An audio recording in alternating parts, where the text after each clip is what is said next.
Ven, acércate. Hay una historia que pocos se atreven a contar y esta noche quiero compartirla contigo. Los relatos de brujería en los Apeninos, Italia. ¿Alguna vez has sentido que la montaña te observa, que el bosque respira contigo y que si pronuncias cierto nombre en voz alta, algo antiguo, despierta bajo tus pies? Escucha. El viento baja por los Apeninos como un animal largo y paciente. Cruza la Liguria montañosa, roza las pizarras grises de las casas en Triora, serpentea por las callejuelas empedradas donde la humedad se adhiere a las paredes y deja un olor a leña húmeda y a hinojo. Silvestre. Aquí, a casi 780 metros sobre el nivel del mar, las casas se apilan como si buscaran calor unas en otras. Las ventanas son estrechas, el sol entra poco. Y cuando cae la tarde, las sombras se estiran sobre la Piazza Beato Tommaso Reggio, como dedos que tantean la piedra. Triora no siempre fue llamada el Salem de Italia.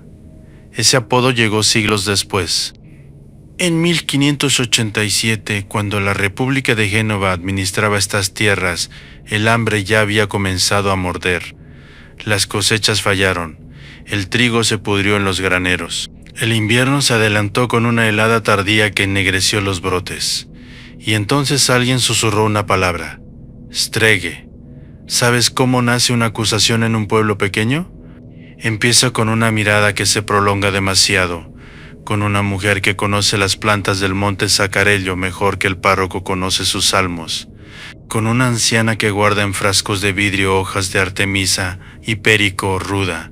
La llaman Estrega, pero ella se nombra a sí misma Guaritrice. Sana con cataplasmas de salvia, detiene hemorragias con decocciones de milenrama, murmura oraciones que mezclan latín torcido con invocaciones a Diana, la señora de los bosques. La estreguería, esa tradición que enlaza restos paganos con prácticas campesinas, nunca necesitó templos. Le bastaban los claros del bosque, la luna creciente, un cuenco de agua y, sin embargo, cuando el hambre llegó, la frontera entre medicina popular y pacto diabólico se volvió tan fina como una grieta en el hielo. En los archivos genoveses aparece una fecha, 13 de mayo de 1587. Se ordena investigar en Triora ciertas mujeres sospechosas de causar maleficios y la ruina de los campos. Más de 30 nombres circularon en voz baja. Bartolomea, Caterina, Antonia. Algunas fueron encerradas en la cabecera del Valle Argentina, otras trasladadas a Génova para interrogatorio. Imagina el sonido de las cadenas arrastrándose por un pasillo húmedo. Escucha el crujir de la madera en la Cabotina, aquella casa en ruinas que hoy aún se señala como lugar de reuniones nocturnas. ¿Era allí donde se congregaban? ¿O fue el miedo el que construyó ese escenario siglos después? El rumor creció como un incendio invisible.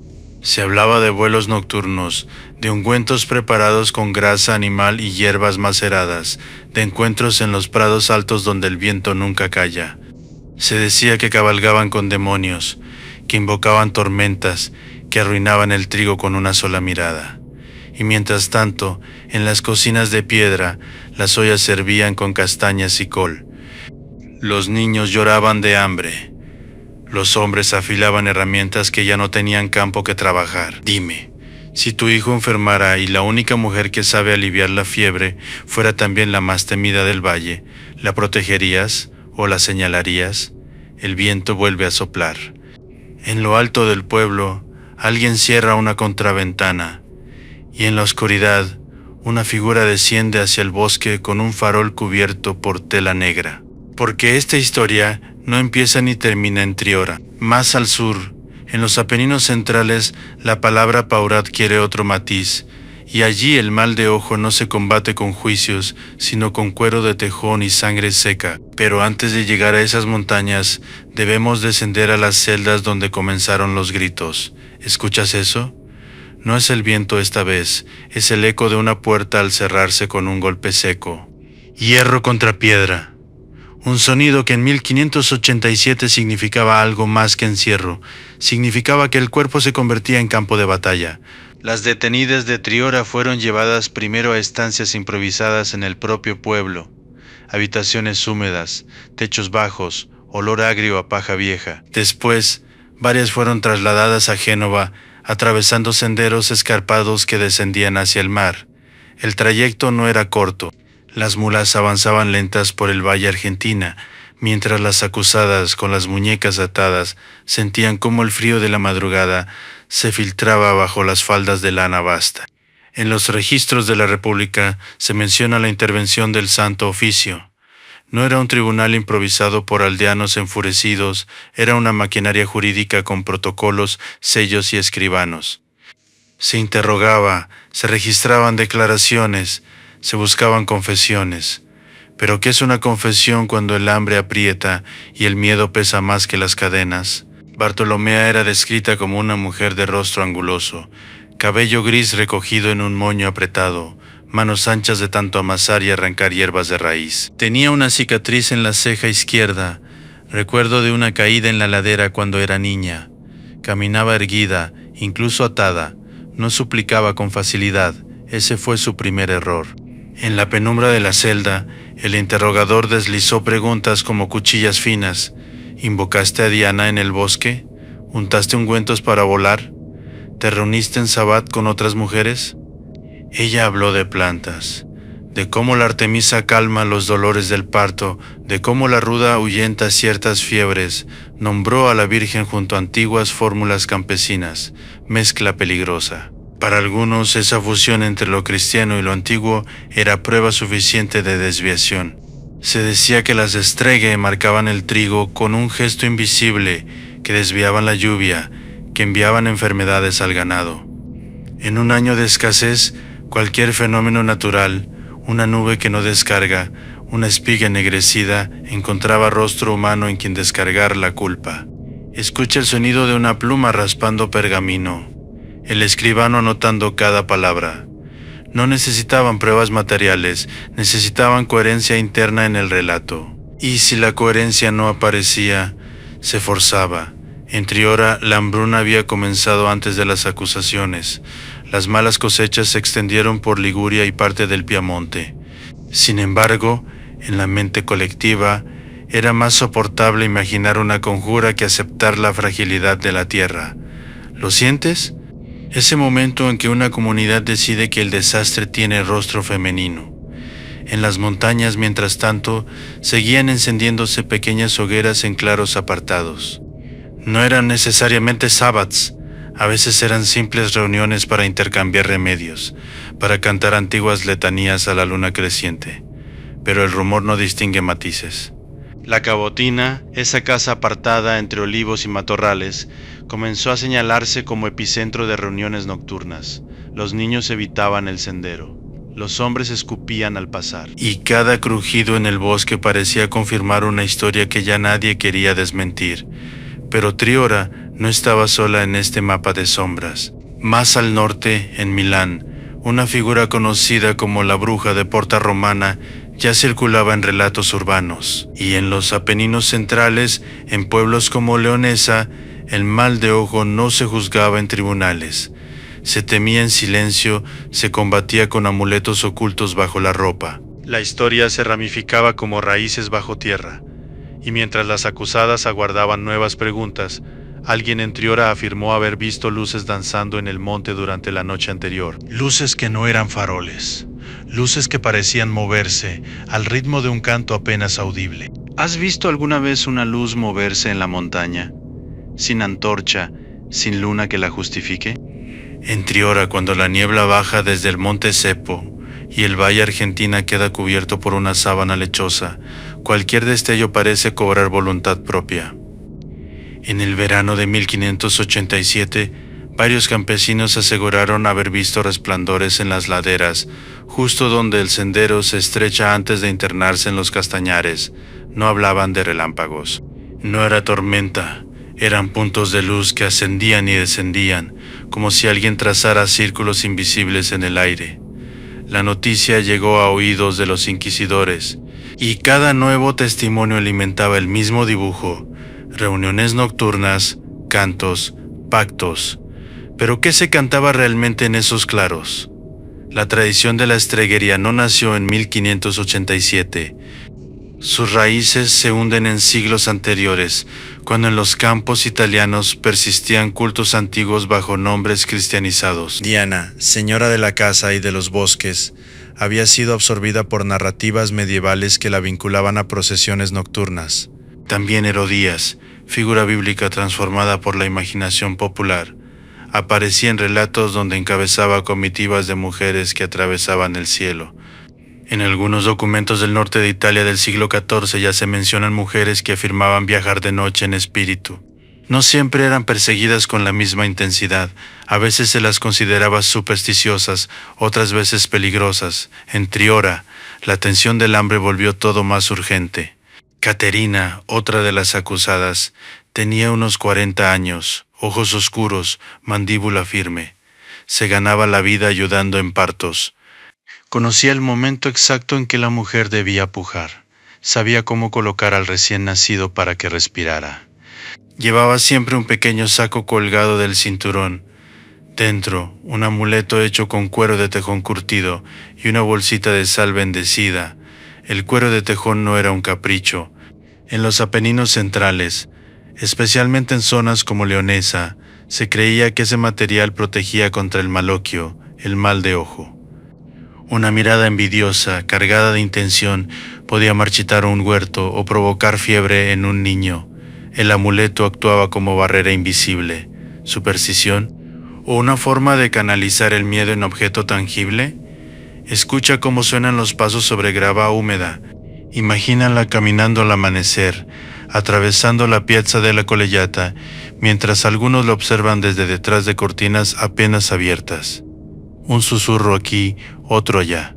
La palabra strega ya no se pronuncia en secreto. Flota en el aire como polvo fino.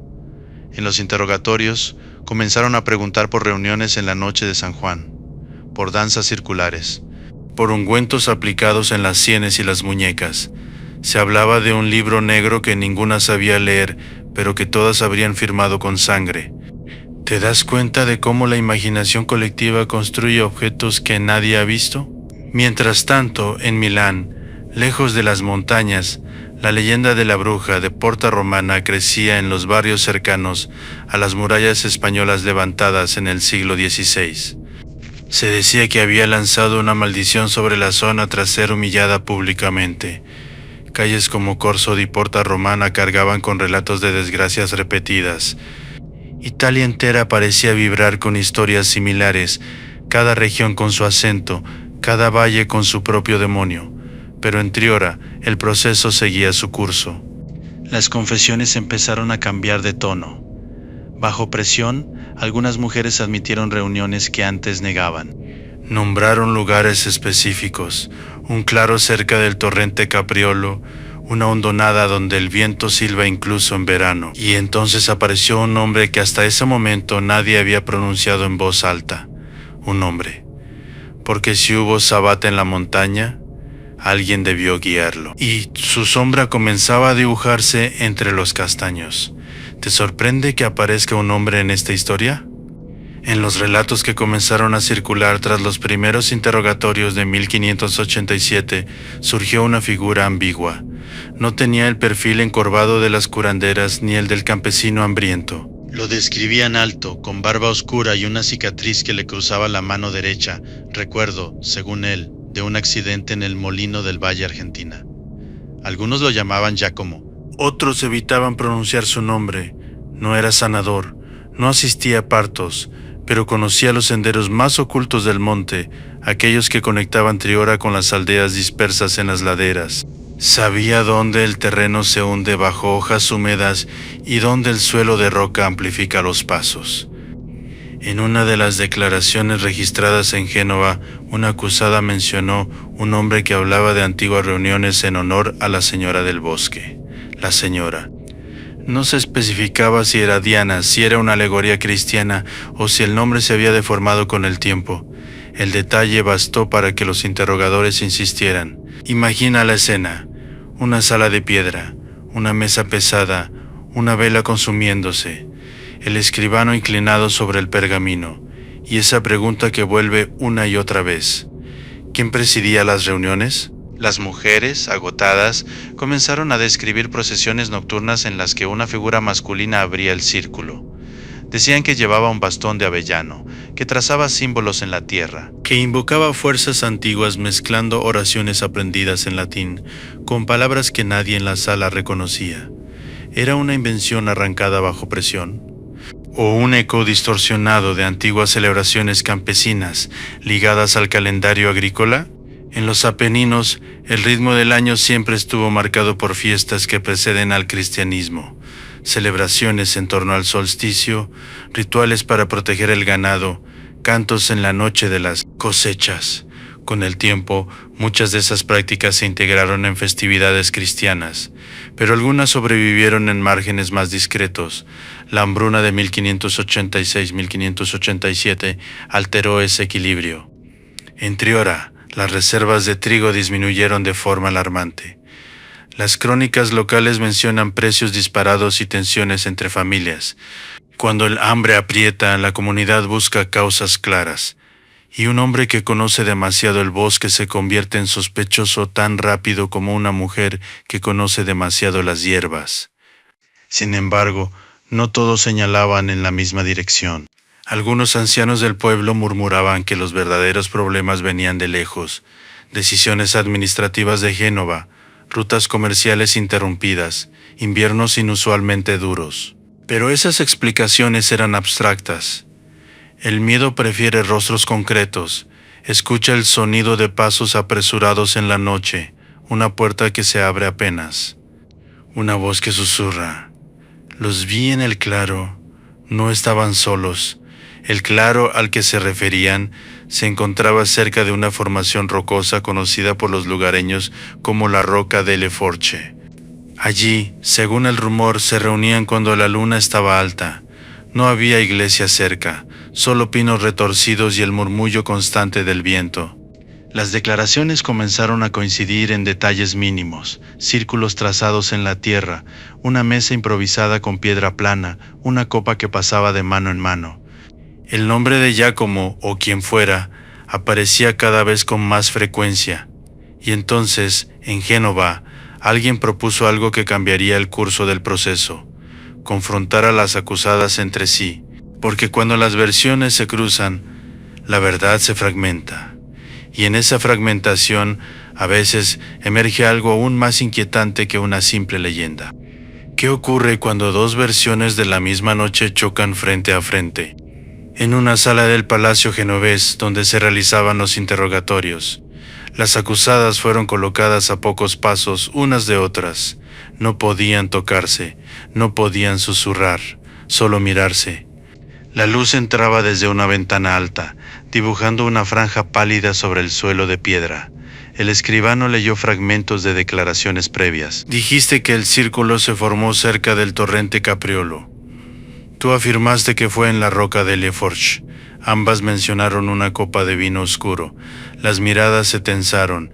Una tragó saliva. Otra sostuvo el mentón con obstinación. ¿Recuerdas a Caterina, la partera del saco con cuero de tejón? Sus manos, firmes en el momento de traer un niño al mundo, temblaron apenas cuando escuchó el nombre del hombre que supuestamente guiaba las reuniones: Giacomo. O como quiera que se llamara en realidad. No presidía nada, dijo con voz áspera.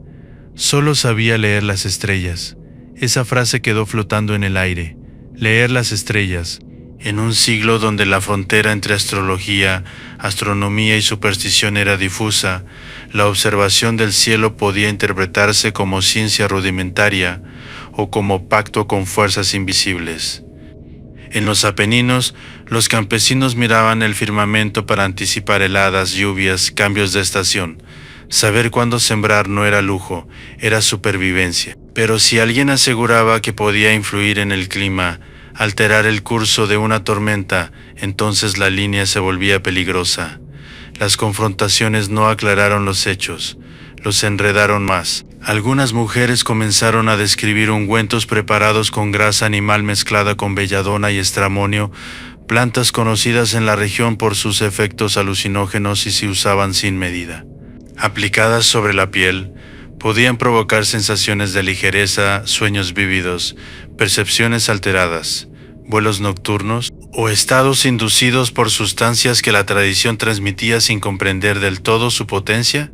Escucha el roce de tela contra piedra. Una acusada se desploma de rodillas, no por culpa asumida, sino por agotamiento.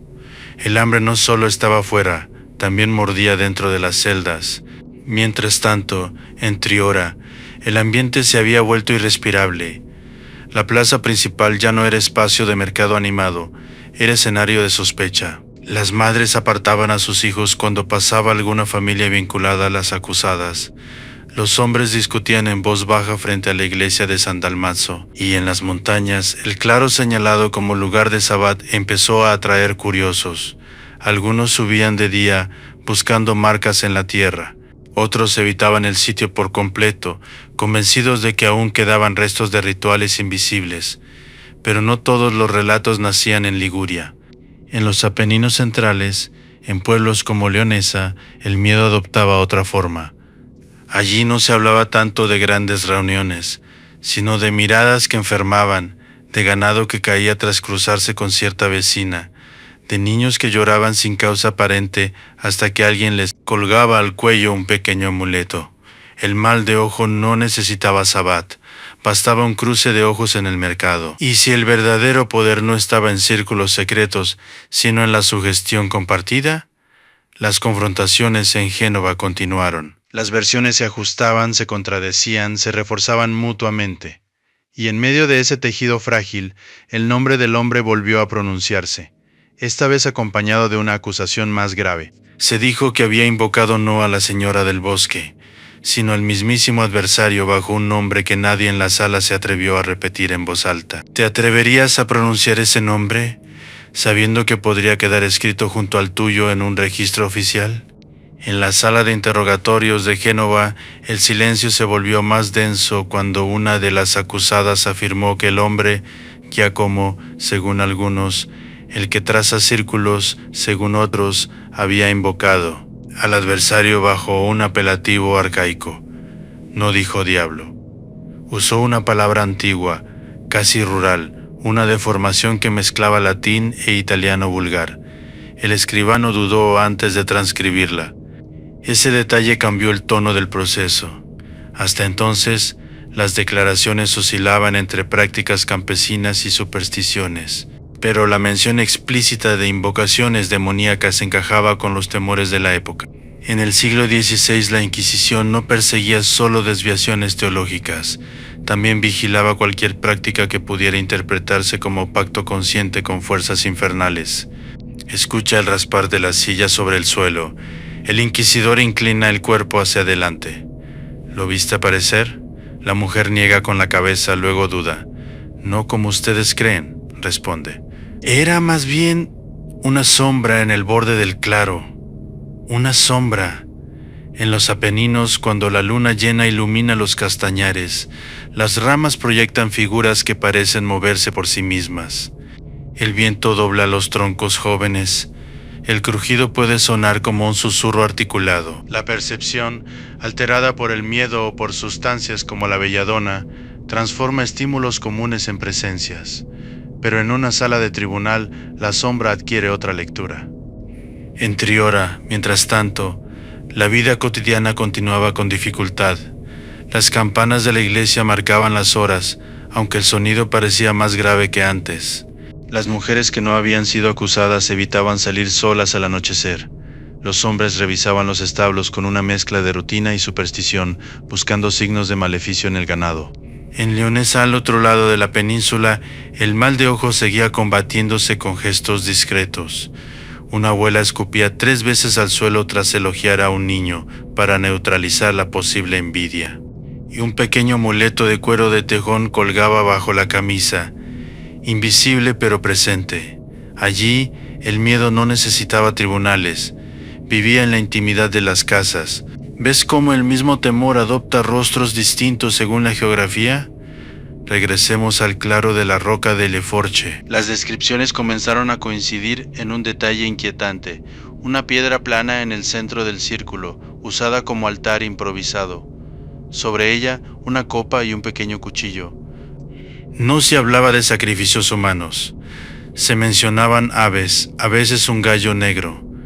La sangre, según los testimonios, se dejaba caer en la tierra para alimentar lo que duerme bajo el monte. Esa frase apareció en más de una declaración. ¿Quién la pronunció primero? ¿Quién la repitió después? El proceso avanzaba, pero no todos en Génova estaban convencidos de la solidez de las pruebas. Algunos funcionarios temían que el caso se estuviera inflando por presión popular más que por evidencia consistente. Sin embargo, las acusadas seguían detenidas. Algunas se enfermaron en las celdas húmedas. Otras comenzaron a relatar sueños recurrentes, procesiones nocturnas, figuras femeninas coronadas de hojas, cantos en lengua desconocida. ¿Sueños inducidos por el encierro? ¿Recuerdos deformados por el miedo? Y mientras los interrogatorios se prolongaban, en Triora alguien afirmó haber encontrado, en el claro señalado, un objeto enterrado bajo la piedra central, un pequeño paquete envuelto en tela oscura. Dentro, algo que obligaría a replantear si todo era imaginación colectiva o si había efectivamente un ritual más antiguo latiendo bajo la superficie. ¿Te atreverías a desenterrarlo? El hallazgo ocurrió al amanecer. 2 hombres de Triora, uno molinero, otro pastor, subieron al claro de la roca de Leforche con la determinación de encontrar pruebas que justificaran el terror que ya dominaba el pueblo. El suelo aún conservaba la humedad de la noche, el viento arrastraba olor a resina y tierra removida. La piedra plana seguía allí. Uno de ellos, usando una azada, comenzó a cavar justo en el centro del círculo que tantos habían descrito. La tierra cedió con facilidad, como si hubiera sido removida recientemente. A pocos centímetros apareció tela oscura, enrollada con cuidado. Escucha el sonido de la tela al desplegarse. Dentro encontraron 3 objetos: un pequeño cuchillo de hoja estrecha, oxidado en la punta, un manojo de hierbas secas atadas con hilo rojo, y una medalla de bronce con la imagen desgastada de una figura femenina que sostenía algo parecido a un arco. No era un símbolo diabólico evidente, tampoco era un simple utensilio doméstico. La medalla llamó la atención. Algunos afirmaron que representaba a Diana, la diosa romana de la casa. Otros dijeron que podía ser una santa con el relieve erosionado por el tiempo. En los Apeninos, las imágenes antiguas se reutilizaban, cambiaban de significado con el paso de los siglos. ¿Era ese el altar que tantas confesiones habían mencionado, o un conjunto de objetos comunes reinterpretados bajo la presión del miedo? El paquete fue llevado a Triora. En la plaza, vecinos se congregaron para observarlo. Las mujeres murmuraban. Un niño intentó tocar la medalla y su madre le apartó la mano con brusquedad.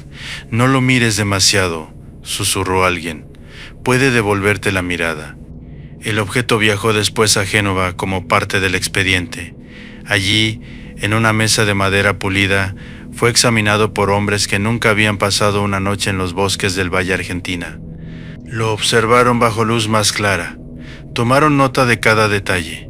El cuchillo podía ser de cocina, las hierbas identificables, ruda, artemisa, quizá algo de hipérico, plantas usadas en medicina popular. La medalla, difícil de fechar con precisión, pero el contexto lo era todo. En los interrogatorios siguientes, las acusadas fueron confrontadas con el hallazgo, y algunas reconocieron las hierbas, otras guardaron silencio. Una afirmó que el paquete no pertenecía a ningún sabbat, sino a un rito para proteger las cosechas, enterrado para que la tierra recordara su fuerza, proteger las cosechas. ¿No era ese el problema inicial? El hambre, la escasez, el trigo perdido, la línea entre magia defensiva y magia ofensiva se volvió aún más borrosa. Mientras tanto, en los Apeninos centrales, en torno a Leonesa y sus valles cercanos al monte Terminillo, persistían relatos de mujeres que, en noches específicas, dejaban sus cuerpos dormidos, mientras su espíritu viajaba. No hablaban de demonios, hablaban de procesiones luminosas de una figura femenina que guiaba el tránsito entre mundos. En algunos procesos medievales italianos, esas experiencias fueron reinterpretadas como herejía. En otros quedaron como superstición local. Italia no era un bloque uniforme de creencias, era un mosaico. En Triora, el hallazgo del paquete no calmó los ánimos, los reforzó. Para muchos era la confirmación material de algo que ya habían decidido creer. Pero en Génova, ciertos funcionarios comenzaron a cuestionar la consistencia del caso. Las confesiones variaban. Las descripciones del supuesto líder masculino no coincidían del todo, y el paquete, lejos de demostrar pacto demoníaco, podía leerse como ritual agrícola arcaico. La tensión alcanzó un punto delicado. ¿Se trataba de un aquelarre organizado o de prácticas rurales malinterpretadas bajo la presión de una crisis? La respuesta no llegaría de inmediato, porque antes de que el tribunal tomara una decisión definitiva, una nueva declaración sacudiría el proceso, una voz inesperada. Alguien que hasta entonces había permanecido en silencio y que afirmaba haber asistido a una reunión sin saber, al principio, qué estaba presenciando. ¿Y si quien habló no era una acusada, sino un testigo que jamás imaginó verse envuelto en aquello? La nueva declaración no vino de una mujer señalada, ni de un enemigo declarado. Vino de un joven campesino llamado Mateo, apenas 20 inviernos, hijo de un carbonero que trabajaba en las laderas altas del Valle Argentina. Delgado, hombros hundidos por cargar sacos de carbón, manos siempre tiznadas, incluso el día que se presentó ante las autoridades. No buscaba protagonismo, lo llamaron. Mateo afirmó que, semanas antes de las primeras detenciones, había seguido a distancia a un grupo que ascendía hacia el claro, no por valentía, por curiosidad. Había oído rumores y quería comprobar si las luces que algunos describían eran reales. «No vi demonios», dijo con voz quebrada. «Vi fuego». Describió una hoguera pequeña, protegida del viento con piedras. Vio figuras alrededor. Mujeres, sí. También al hombre alto con bastón. Reconoció a Caterina. Reconoció a otra mujer que había asistido al nacimiento de su hermana menor. «Cantaban», añadió.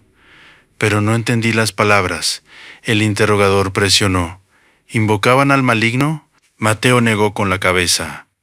«Hablaban de la tierra, de que despertara». Esa frase volvió a repetirse, que la tierra despertara. En una región donde la agricultura era frágil, donde la altitud y el clima podían arruinar una temporada entera, pedir a la tierra que despertara no sonaba necesariamente herético, sonaba desesperado. Mateo describió el momento en que el hombre clavó el bastón en el suelo. Dijo que luego pasó la copa de mano en mano, que cada persona bebió un sorbo, que una de las mujeres esparció hierbas sobre el fuego y el humo se volvió espeso, aromático, casi dulce.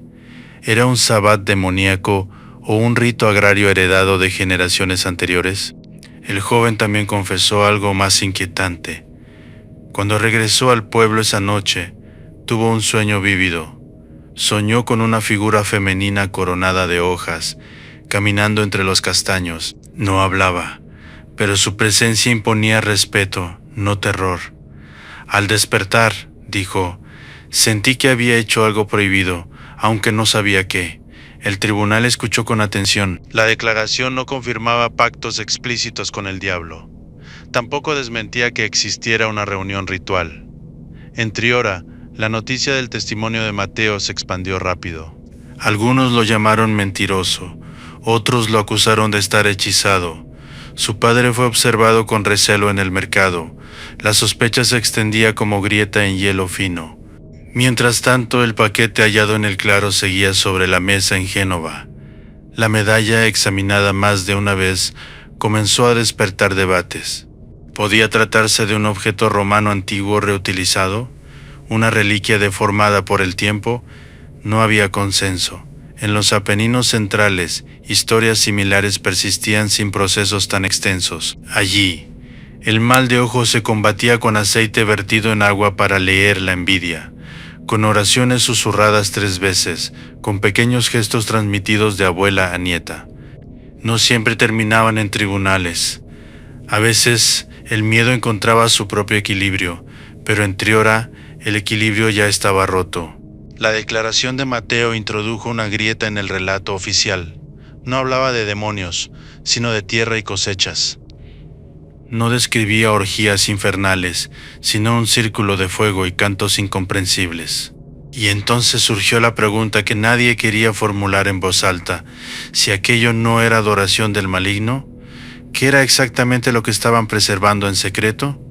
La respuesta parecía escondida no en el claro, sino en una tradición más antigua que la propia iglesia del pueblo, una tradición que, según algunos documentos olvidados, había sido mencionada ya 2 siglos antes, en otro proceso, en otra región de Italia, y ese antecedente cambiaría la perspectiva de todo el caso. ¿Y si lo que ocurrió en Triora no fue un episodio aislado, sino la repetición de un patrón que ya había aparecido en otros valles italianos? Mucho antes de 1587, en el norte de Italia, algunos procesos inquisitoriales habían recogido testimonios extraños. En el Friuli del siglo XVI, ciertos campesinos afirmaban que en espíritu salían de sus cuerpos para combatir fuerzas que amenazaban las cosechas. No se definían como brujos, se veían a sí mismos como protectores del campo. Sus relatos hablaban de batallas nocturnas, de fertilidad, de ciclos agrícolas. Esos documentos circularon en archivos eclesiásticos. No eran idénticos a lo que se narraba en Triora, pero compartían un eco: la idea de que existían reuniones vinculadas a la tierra, a la protección de los cultivos, a una dimensión invisible del mundo. Rural. En Génova, algunos hombres instruidos conocían precedentes así. Sabían que no todo relato nocturno equivalía automáticamente a pacto demoníaco. Sin embargo, el clima del siglo XVI era tenso. Europa atravesaba conflictos religiosos, reformas y contrarreformas. La vigilancia doctrinal se intensificaba. Triora no estaba fuera de ese contexto. El tribunal comenzó a revisar las declaraciones con otro filtro. ¿Cuántos detalles coincidían realmente? ¿Cuántos parecían inducidos por las preguntas? La figura del hombre con bastón variaba según quien hablara. Su altura cambiaba. Su cicatriz aparecía y desaparecía. Su nombre no era constante. En cambio, los elementos ligados a la tierra, a las hierbas, a la petición de fertilidad, permanecían. Escucha el sonido de hojas secas bajo tus pies. Imagina el claro sin el peso del miedo judicial. Un círculo de campesinos que, frente a una cosecha perdida, intenta invocar lo único que le queda: esperanza ritualizada, pero en Triora la percepción popular ya había tomado forma. Las familias de las acusadas soportaban aislamiento, las puertas se cerraban cuando pasaban. Los niños repetían palabras que no comprendían del todo: estrega, maledizione, maldición. Caterina, desde su celda, comenzó a cambiar. La mujer firme que asistía a partos ahora hablaba menos. Sus manos, antes seguras, permanecían quietas sobre el regazo. Cuando le preguntaron nuevamente por la figura femenina que Mateo había soñado, no la negó. La llamaban señora, dijo, pero no era demonio. ¿Entonces qué era?, insistió el interrogador. Ella miró la pared húmeda. ¿Un recuerdo de qué? ¿De cultos antiguos absorbidos y transformados? ¿De prácticas paganas que sobrevivieron bajo nombres cristianos? En muchas regiones italianas el culto a Diana fue reinterpretado, demonizado o adaptado. Las antiguas divinidades no desaparecieron de golpe, se deslizaron hacia los márgenes del folclore. En los Apeninos centrales, la paura, el miedo, funcionaba como regulador social. El mal de ojo explicaba desgracias cotidianas sin necesidad de procesos masivos. En Triora, la crisis económica y la intervención inquisitorial amplificaron el fenómeno. El expediente comenzó a volverse incómodo. No todas las acusadas mantenían confesiones coherentes. Algunas retractaciones aparecieron. Los funcionarios de Génova temían que el caso degenerara en un escándalo mayor si las pruebas no eran sólidas.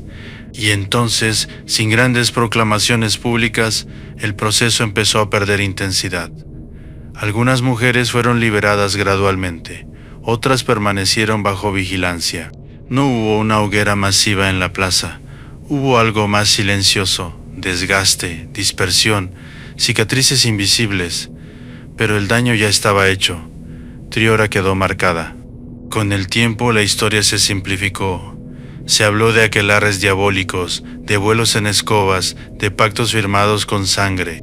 El matiz agrícola, el contexto de hambruna, las tensiones económicas, se diluyeron en la versión más espectacular, y así nacen las leyendas duraderas. Sin embargo, aún queda una pregunta suspendida en el aire. Si no eran adoradoras del demonio, ¿por qué el recuerdo del claro, de la piedra y del paquete enterrado siguió provocando escalofríos generaciones después? La respuesta no está en los tribunales, está en la memoria colectiva, y esa memoria todavía susurra cuando el viento atraviesa los Apeninos. ¿Has notado cómo algunos lugares conservan una vibración particular, incluso cuando ya no queda nadie que recuerde los nombres exactos? Triora sobrevivió al siglo XVI. Las piedras siguieron en su sitio. La iglesia de San Dalmazzo continuó marcando las horas. Las estaciones volvieron a sucederse con su ritmo implacable. Pero el episodio de 1587 dejó una huella que no desapareció con la liberación paulatina de las acusadas. Las mujeres regresaron, algunas, a sus casas. No volvieron a ocupar el mismo lugar en la comunidad. La desconfianza no se evapora como niebla al amanecer, se sedimenta. Las miradas cambiaron. Las conversaciones se interrumpían cuando ellas cruzaban la plaza. Sus conocimientos de hierbas ya no eran solicitados con la misma naturalidad. Sin embargo, el saber no murió. En cocinas de piedra, lejos de oídos atentos, se siguieron preparando infusiones de Artemisa. Se continuó colgando ruda detrás de las puertas. En los Apeninos centrales, el cuero de tejón permaneció oculto bajo camisas, protegiendo contra el maloquio.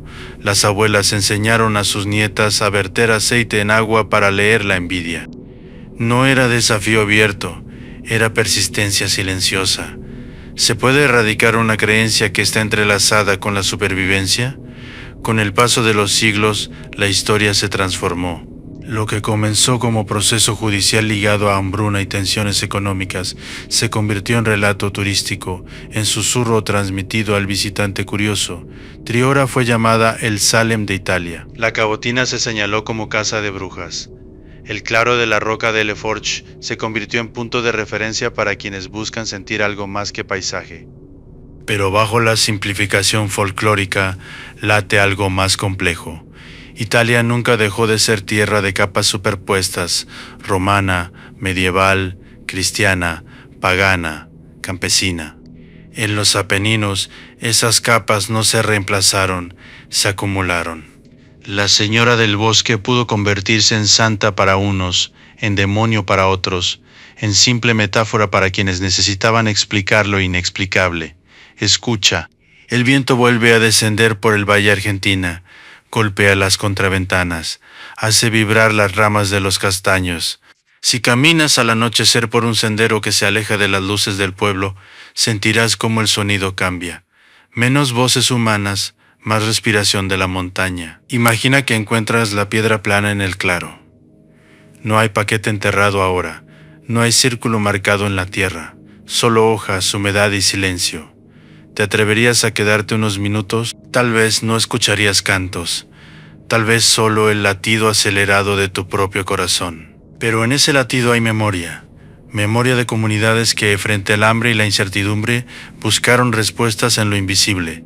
Memoria de mujeres cuyo conocimiento de plantas fue temido cuando la cosecha falló.